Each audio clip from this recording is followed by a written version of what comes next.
Hello everyone, so today we are tying a green pheasant tail nymph, or greenish, so to say.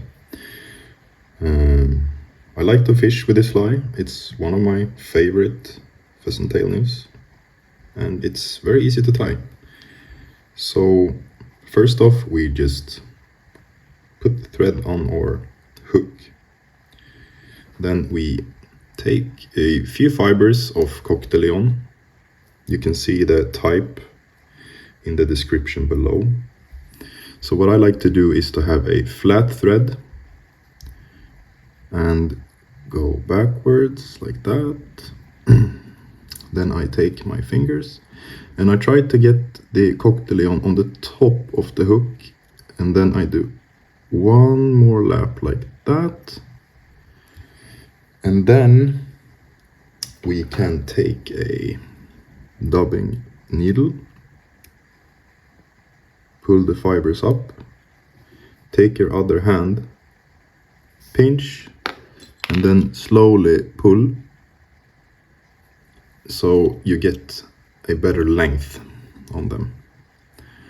Then we can just tie them in like this, something like that, and then we just cut them off like that, and we have a perfect tail. Then we go to the front. This bead is a little bit bigger, a little oversized bead. And then we are going to add some wire. I like to put the fibers on first.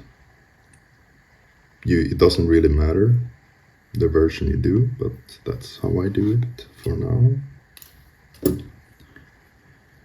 Then we put the wire in the slot because it kind of helps to stabilize the bead a little bit doing that. Then I like to put the wire on the side of the hook because then I can see how far back I can go like that, instead of ruining the fibers for the tail. Then we are going to use this pheasant tail,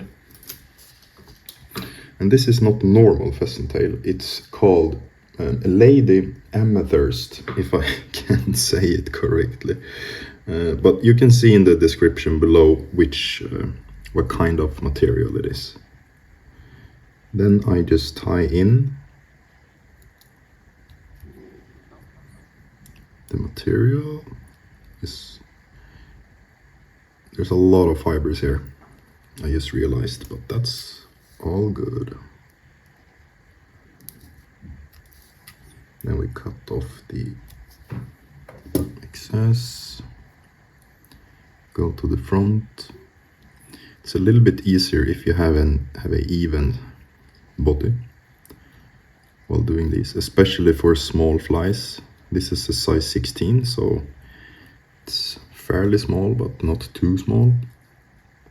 What I would like to do here is to, just pull down like this.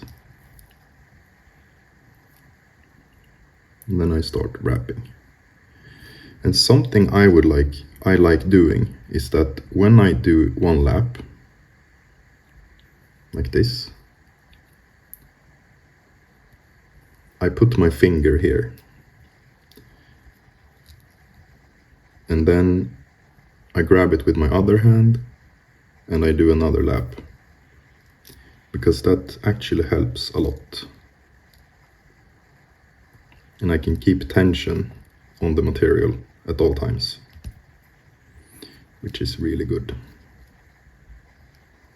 Maybe it ruins the look for you guys, but I think you understand how I'm doing it. Then we secure it with 2 turns.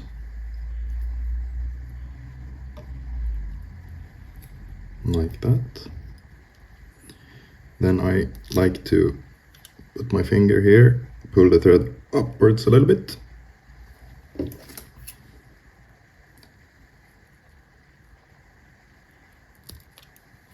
There's a lot of small fibers at the bead here now. We're just gonna tie them in a little bit like this. It doesn't really matter too much because we're gonna use some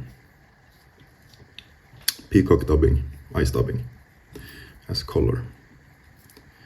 Then we take the wire and we wire it the opposite side of our thread, because I mean the pheasant tail.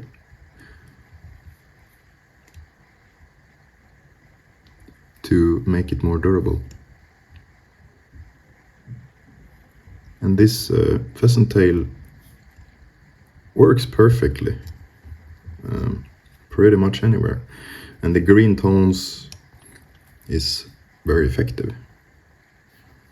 It doesn't have too much shine since the bead is also green metallic. It has a little bit of shine to it, but it's kind of distinguished in a way, which I kind of like. I really like fishing natural colors. I've said that a million times, but then we take out some peacock ice dubbing, and we don't need much at all here, just a pinch. I rather take less than too much. We just want some behind the bead pretty much, because this works a little bit as an attractor point, trigger point on the fly, since it's a little bit shiny, just as the wire. Take a little bit, and then I like to do some kind of hard wraps with this, so it gets stuck. Like that. Pull a little bit.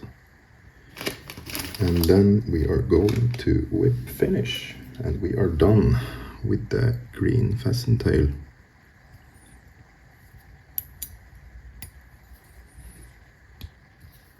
Very simple fly, and if there's one fly you would need, it's actually the pheasant tail.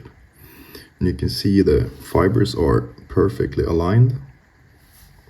They are on top of the hook, they're not on the sides, they are perfectly on the back. So it looks perfect, even for us. All right.